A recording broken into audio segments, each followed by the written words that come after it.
Today we are interviewing Jun Che. The interviewer is Dr. Sarah Abosh Jacobson. The videographer is Marshall Hensley.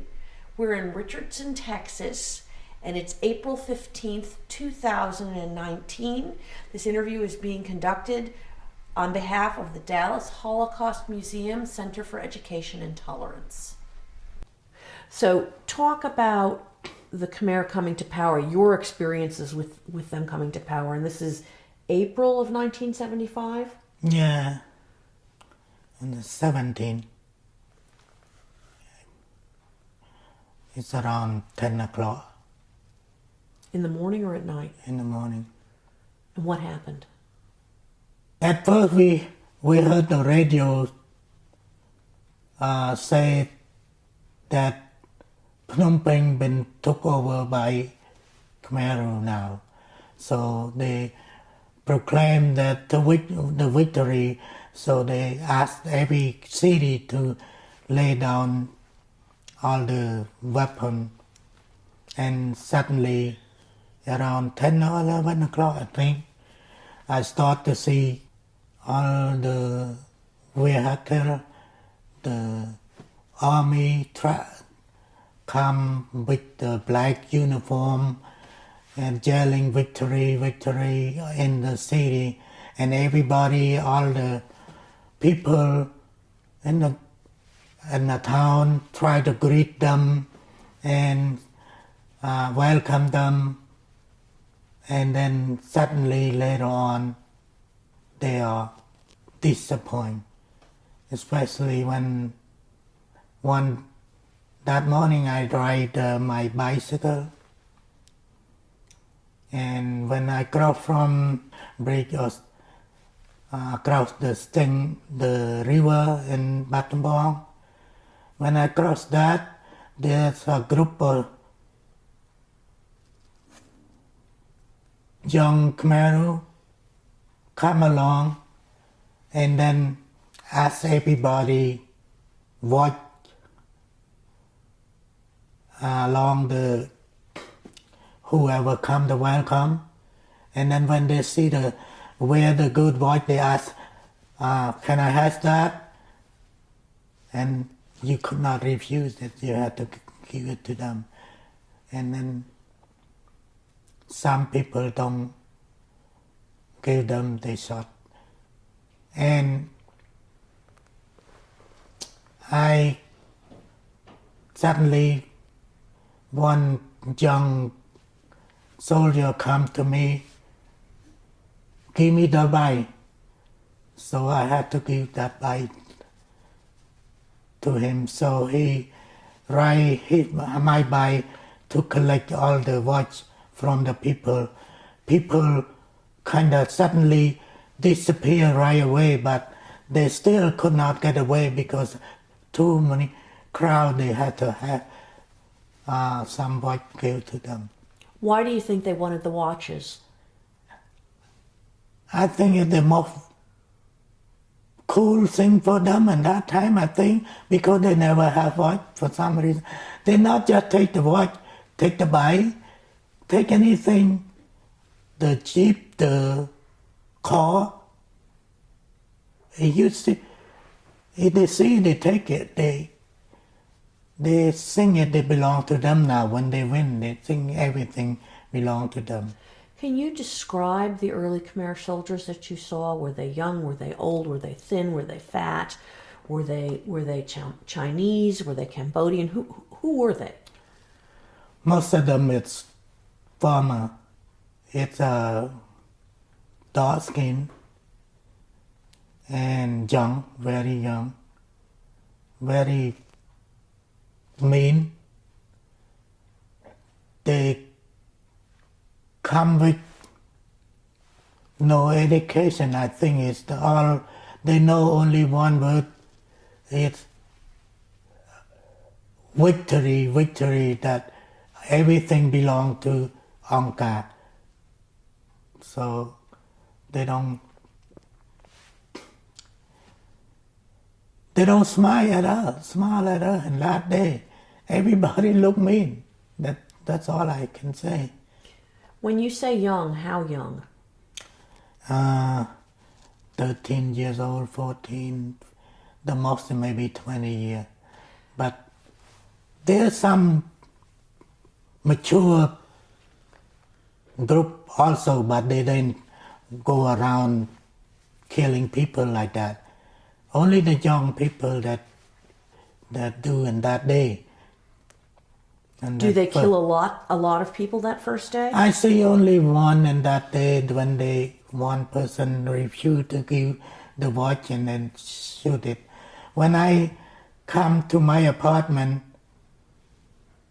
there's my group in my apartment drink, have party to greet. I told him, be careful, don't drink happy separate like that, you will. And he said, why? You see, I'm walking now, they take my bike. And they say, don't worry, they give you back. And at night, and that day in my apartment, they come to get everything from the apartment. Do you know where they take everything that they take from people? They take anything, including my, the tray, soy. Where do they take the things? Fish shop, yeah. That we bought, prepared to give to the charity, the fish shop, and some little stuff. They took everything from my apartment. Where do they take it to? I don't know, it indoors at night, so I don't know. We don't know. I think they take for eating, because they never eat stuff like that. They live in the jungle. Okay. And do you have a sense that they're taking orders from anybody, or they're just young people doing what they want to do because they're in the city? I think at that time it's just disorganized. The group of those people take advantage of that time to do bad stuff. That's what I believe. So that's April 17th, 1975, through that night when they come to your apartment and they take everything that you have there. What happens next? The next day they told everybody who still work, who do the job for the government, please come back to work for the government. Who has the shop, please open again, because everybody closed the shop on that day because all the soldiers come to take all the belonging, so they close it.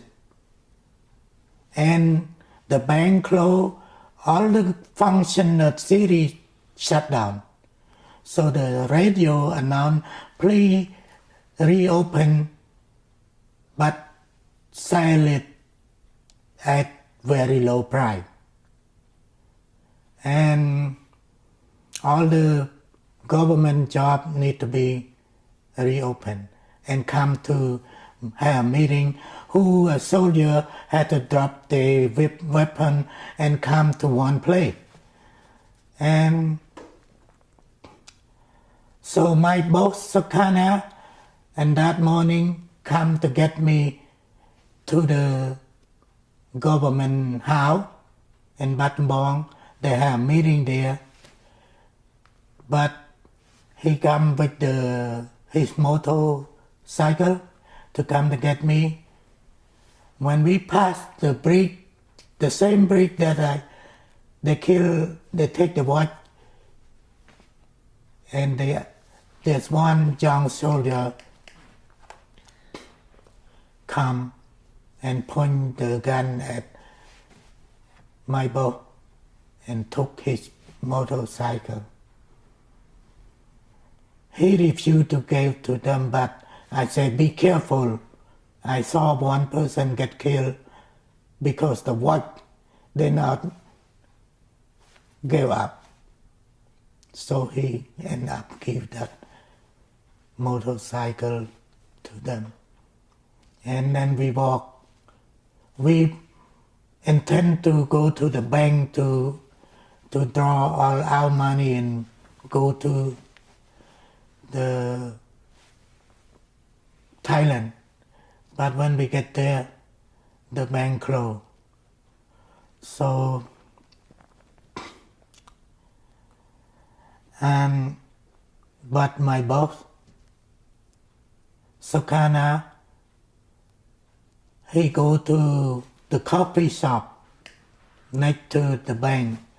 And when we go there, all the soldiers in that coffee shop, and the owner, the waitress come and say, today coffee free, you don't have to pay, because all the soldiers, they just say the soft word. Because I think all the Khmer who drink, so they don't charge them, so they don't charge the customer too, so we go drink that coffee shop. And finally the two soldiers that took our motorcycle come to that shop too. So they look at us very mean. So my boss said, Chun, let's go to my father's house. So we walked to his father's house. His father is the head of the police in that city. When we went there, I heard his father and his wife fighting about he want to go to greet King Sihanouk. You know the king of Sihanouk, that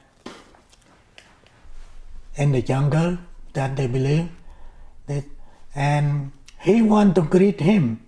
And his mother say, don't go there. And he said, no, I have to go. He the king. I need to meet him. Why was the king supposed to be coming in with the Khmer Rouge? Because they lie. You remember the radio always say, everybody who a soldier or policeman or something that has you to be a police officer need to drop the gun and go to greet the king. Because all the Khmer who live in the jungle, they don't know much about salute or greet the king. They need the former soldier to do better job. They trick them. Why was the king supposed to be there in the first place? Why were they saying that he was there? They lie. Because Khmer use King Sihanouk to gain the power. They say, by the time they win the war, they say the king right now at Phnom Penh. So they want everybody to go to greet him over there. But actually, they lie. Did the king work with the Khmer Rouge? Yeah. Where and when? From outside. From sometime from Beijing, sometime from Paris, and sometime from Hanoi. Why did the king work with the Khmer Rouge? He wanted to get power back, but he get tricked by Khmer. He allowed Khmer to use his name to gain the power.